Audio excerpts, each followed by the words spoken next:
زید مالک نے روایت رضی اللہ عنہ ان رسول الله صلی الله علیه وسلم یقینا رسول الله صلی الله علیه وسلم كان اذا قدم من سفر د الله د پیغمبر عادت مبارک دا چې کله به یو سفر نه واپس کور ته راغی او واپس به شو بدا بالمسجد نو اول شروع به د الله پیغمبر د جمعات نه وکړو جمعات ته بلاړو فرکع فيه رکعتين اول ته به 2 رکعات منځ دا وکړو دا څومره مهم سنت عمل دی موږ تاسو اکثر نه پاتې سفر نه چې راځو بس سپیکر هم نه چیرې صرف دا فکر مې چې څنګه د کور ته ورنه وځو بس څنګه دا شان د خپل بچی وینم نه دې حدیث کې فائدہ دا ده چې ګوره د الله حق به دا به د بچو د اهل عیال د ارچانه مخکې کې اول شروع به د الله سره تعلق او د الله سره جرګې نه کې الله بستا په دې جون کې الله خیر او برکت اچي ستا بچی به صالح وي ستا د ښځې ژوند به د ښایسته کور کې به اتفاق او اتحاد چې څومره ته په دین عمل کې هغومره به ستا ژوند خوږیږي او مزدار کیږي الله دې موږ تاسو عمل توفیق راکړي دا اوږد حدیث دی چې د الله پیغمبر صلی الله علیه وسلم د تبوک غزوې نه راواپس شو دا عمل یې وکړو نو موږ تاسو ښودنه کوي د دې خبرې چې ګوره د سفر نه څوک واپس راشي نو ډایرکټ د کور ته نه ځي سنت عملدار چې د محلي جومات ته لاړ شي کور خواته کوم جومات مسجدي پنځه وخته مونځ پکې کیږي هغې ته ورشي 2 رکعاته مونځ وکړي او د هغې نه بعد څه وکړي کور ته لاړ شي انشاءالله به د عمل دپاره ورو څوک به ټول به په دې باندې عمل کوو انشاءالله که نو انشاءالله نو دغه دی داسې کار ده چې جومات تعالی جومات کس معلومي دغه معلومي صحیح ده که نه نو دروازه ورته سړی ټک ټک کي چابي سړی راولي جومات کولاو کړي دا بل باب دی باب تحریم سفر المرأة وحدها دا هم د دې وخت دپاره ډېر ښایسته باب دی باب دی په باره د دې کې چې د زنانه سفر کول یوازې د حرام دي زنانه به د کور نه بهر دا دغه شان ته هغه یوازې نه وځي دې سره به خامخا محرم به ورسره وي چې د چا سره نکاح نه کېږي محرم به داسې ماشوم به ځان سره غوږ نه نیولی چې ماشوم یې ځان سره کړی و هغې ډال کړی خلکو ته ما سره ماشوم روان دی نه محرم نه ګوره دلته مراد بالغ دی چې هغه عزت پیژني هغه ناموس پیژني هغه عزت دفاع پیژني دا ته مراد دی دا څنګه چې یو سړي سره بس دغه شان ته ماشوم ځان سره کي او په مارکیټونو باندې ګرځي او بازارونو باندې ګرځي او سوداګانې کوي دا مراد نه دی ګوره دا مراد دی چې دا حرام دی چې زنانه هغه ځان له سفر کوي اول نمبر حدیث عن ابي هريره رضي الله عنه قال رسول الله صلى الله عليه وسلم ابو هريره روایت ته هغه فرمایي چې رسول الله صلی الله علیه وسلم فرمایلی دي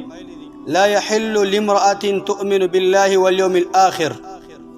دا الله پیغمبر صلی الله علیه وسلم دا خبر ډېر په زور سره کوي ویرې سره کوي وې د یو زنانه دپاره جایز نه دي هغه زنانه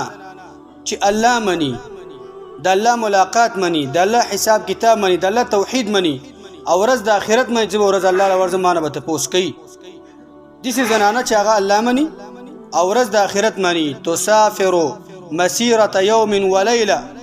او هغه سفر کوي د یوې شپې او د یوې ورځې په اندازه باندې الا مع ذي محرم علیها مگر د دغې زنانه سره به محرم وي چې دغې سره نکاح دا نه کېږي او دا محرم نه مراد هغه محرم مراد دی چې تعبیدي محرم یې ګوره چې یعنې یو حالت کې هم د هغې سره نکاح نه کېږي نو دا به ورسره اله به دا سفر کوي اله به څه کوي دا به سفر کوي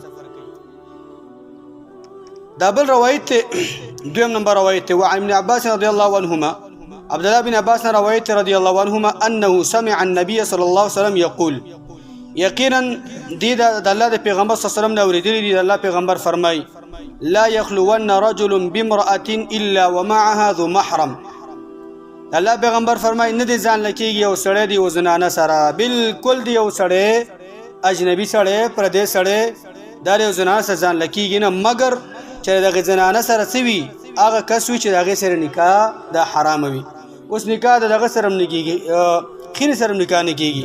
خینې سره یعنې ته مراد هغه څوک دی چې هغه تعبیدي محرمي ګوره چې همیشه دغه شان ته نکاح صحیح هغه ګوره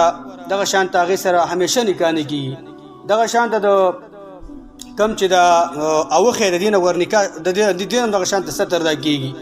هغه ته مراد نه دی د الله پیغمبر فرمایي یو سړی د نه ځان لکېږي یو زنانه سره اجنبۍ زنانه سره مګر د زنانه سره به خاوند محرم وي هغه سړی به ورسره وي چې هغې سره نکاح د حرامه دی زنانه ولا ستر بکې خیر نه به ستر به سړی ښځه د ژوندۍ ستر بکې کلک ستر بکې ښه اکثر دا لایمونه دیونه تانی دی اورېدلی که ته دا ویډیوګانې وګوره هغه د یوه ښځه په نکاح اخیستې به چې د خور ویني سدۍ سره چې چل وکړي او هغې سره به لین جوړ کړي د هغې سره به نکاحونه کړي دا واقع تاسو اورئ شریعت دی دا هغې چا نه به ستر د زنانه نه کېږي چې هغه چا نه به ستر نه کېږي چې هغه همیشه ورسره نکاح حراموي همیشه ورور سره بیا حالت کې نکاح د زنانه نه کېږي لار شو ماما شو دې سره بیا حالت کې نکاح نه کېږي دا مراد دی ولا تسافر المرأة الا مع ذي محرم او یو ښځه به سفر نه کوي مګر د دغې زنانه سره به محرم سره وي محرم نه مراد ماشوم نه دی سړی ماشوم د اکثر د زنانه تاسو وګورئ ماشوم هغې دغه سره کشته که نه نه ګول تر محرم نه حدیثو کې مراد د محرم نه بالغ انسان مراد دی چې هغه غیرت پیژني هغه اسلام پیژني هغه عزت پیژني هغه ناموس پیژني ماشوم ناموس ته پیژني ماشوم خو به عزت نه پوهېږي یعنې په کار دلته دا ده چې زنانه سره داسې یو کس وي چې هغه د هغې دفاع وکړی شي خلک یې ورسره ویني د خلکو ته حیا کېږي خلک زنانه ته کتلی به یې نه شي خیال چا سره زنانه سره چې سړی نور خلک که څومره لوپر انسان وي هغه هم ته به یې ډډه کوي او چې هسې زنانه ځان له روانه هر سړی پسې سترګې اړی راړی نو فقال له رجل د الله پیغمبر سلم ته یو سړي ویله یا رسول الله د الله پیغمبر ان امرأتي خرجت حاجه ګورئ ښه د الله پیغمبر چې کله حدیث ویل د الله پیغمبر ته یو سړی پاڅېد ته د الله پیغمبره زما ښځه ده او هغه د کور نه وځي حج ته ځي ځان له ځي و اني اکتتبت فی غزوة کذا و کذا ای د الله پیغمبر یقینا زما نوم په پلانکې غزوه کې لیکلی شوی دی جهاد ته به زما او زما ښځه چې دا هغه به حج ته ځي حج عبادت دی که نه ګوره داسې عام سفر نه دی حج ته ځي او زه ورسره لکه نه شم تللی زما نوم په غزوه کې لیکلی شوی دی نو څنګه چللی د دې باره کې فتوا راکړه الله پیغمبر ته قال د الله پیغمبر ته ویله انطلق فحج مع امراتک ته ویې څه وکړه د دې غزوې نه پاتې شه او د خپلې ښځې سره دې لاړ شه او حج کې ورسره ملګری شه حج کې ورسره څه شه ملګری شه یعنی حج عبادت ته عظیم عبادت ته په ښځه باندې دا کېدی چې دا حج فرض و ور فرضي حکم دی نو په دغه کې د الله پیغمبر د غزوې نه پاتې کې چېرته لاړ شه د ښځې سره څه وکړه حج ته لاړ شه او حج کې ورسره څه وکړه ملګری شه دا به ځان نه پرېږدي حتی علما لیکي یوه زنانه باندې حج فرض دی محرم سره نشته دی نو څه به کوي دا زنانه دې زنانه دپاره په کار دا ده دا به د سفر ته دا به دغې حج ته به نه ځي دا به دا پیسې راواخلي او د ځان دپاره به نایب ونیسي د ځان دپاره څه ونیسي نایب به ونیسي چې ته لاړ شه او زما نه دا حج وکړه خو دا ښځه به د کور نه ځان له وځي نه ګوره مارکیټونو والا دا واورئ ځان له به دا نه وځي چې حج نه یو د دغه شان ته یوه زنانه د الله پیغمبر ته حج ته به نه ځي ته حج فرض دی عبادت دی الله ته نزدېکت دی الله ته جړا ده الله ته فریاد دی فرضي حج دی او ښځې ته وایي ته به نه ځي او دا روپۍ راواله که محرم د سره نه وي بیخي نو دا پیسې راواله یو چا ته یې ورکړه ستا د خوا د هغه حج وکړي خو ته به نه ځې د کور نه به ځان نه وځې د الله پیغمبر بل روایت کې وایي ترمذي روایت دی المرأة عوره د الله پیغمبر فرمایي ښځه ټول عورت دی د هېڅ چا نظر دا په کار نه چې په ښځه باندې ولګېږي عورت ویلی کېږي هر هغه څه ته چې د هغې ښکاره کول څوک هغه نه کوي ښکاره کول حرام وي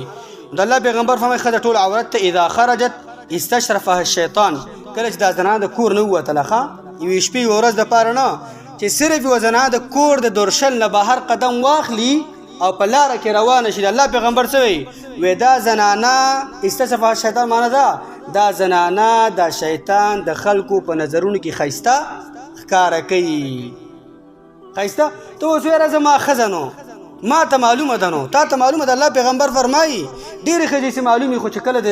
شرعي هغه اصولو باندې او قواعدو باندې احکام باندې خپې سړی کېدی شي ډاډه شي که نه نو بیا به انجام بل طرف ته یې ګوره تاسو ډېر واقعات ګورئ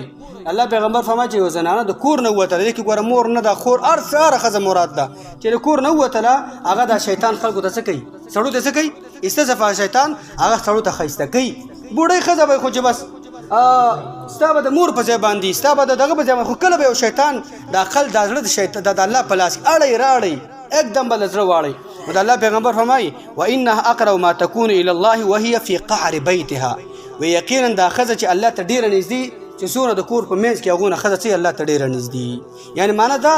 چې انده به کوز دي کې معنی دا نه چې مطلب سره و دا استدلال دی حدیث نه کوي چې خزه به تعلیم نه کوي او خزه به پوهه نه کوي نه خزه باندې تعلیم شته حیا پرده کې عزت کې دغه شانته د اسلامي اصول په چوکاټ کې اختلاطي نظام بني او ایجوکیشن بني چې خزه یو کورسې سړی راځي بل کورسې د خزه ناشتي د خزه لپاره تعلیم کاغه ډاکټري دا هغه دغه شې ځان بارے کې طبيب او ډاکټر هم حکیم او ډاکټر وا نه زمونږ او تاسو یا دې کار کوو یا افراط کوو یا تفرید کوو نه اسلام د وسطیت دین دی هغه دې دین دی چې هغه د منځګړتوب دین دی د خزر پارم تعلیم شته اسلامي چوکاټ کې حیا پرده کې دغه حدیث کې ذکر شو چې یو ورځ یو شپه به دغه شان د زنان سفر نه کوي خو دې حدیث تشریح بل حدیث کې د الله پیغمبر کړی دا و حدیث ابو هريره دی د الله پیغمبر فرمایي لا تسافر المرأه الا مع ذي محرم یو زنانه به هیڅ چرته سفر نه کوي مگر زنانه سره به محرم سړی وي چې نکاح وسره نه کیږي دا حدیث مطلق دی د کې شپه ورځ نشته دی یعنی زنانه د کور نه وځي باید هغه سره هغه سره محرم موجود وي هغه سره یو کس موجود که خزه ضرورت وي ضرورت پیدا شو دا موږ نه ډیره تیزیم نه د پکار خزه مارکیټ ته نه ځي خزه پلانګي ته نه ځي نه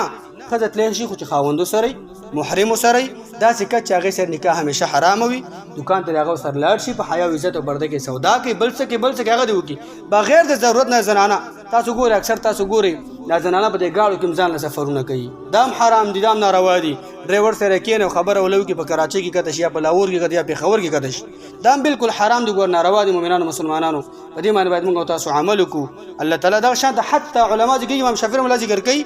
یو سړی د پاره یو مجموعه د زنانه ودا ډېر زنانه دي یو سړي د پاره دام حرام دي چې ډېر زنانو سره یو ځای شو هغه د منځو کې هغه ځو کې منځو کې لکه دومره علما دغه شان تاکید کوي ولی الله پیغمبر فرمایي وې د ما نه وروسته چې غټه فتنه ما تاسو ته پرېښه چې پرېښه ده ښځې مې پرېښي دي ګوره نو واقعا خبر ډېر عزتمن خلک ډېر درانه خلک ډېر د عزت والا خلک ډېر د جهاد والا خلک ډېر د غیرت والا خلک هغه چې کله کله دغه شان ته هغه دغه وکي بې احتیاطي وکي او لږ ازادي دې وشي نو دا په کار نه د هغه به ډېر د شرمونو سره مخ شي الله دې موږ تاسو باندې حیا او د عزت او پردې څادرونه راوغوړي الله دې موږ تاسو ایمان نه اخلي الله دې موږ تاسو ایمان نه قوي وصلی الله علی نبینا محمد